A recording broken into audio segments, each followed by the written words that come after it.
So Victory Plus app. So I just created an account in here. So here is the app. I can just tap open and then I can just see live and upcoming shows.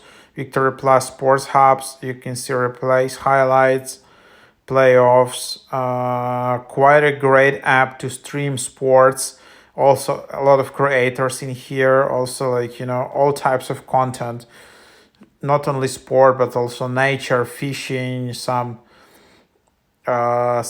featured films. They also have like some shorts in here.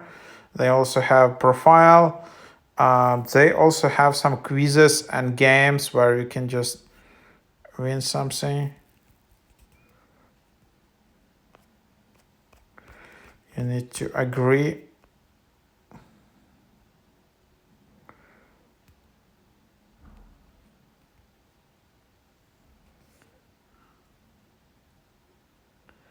So that's the idea.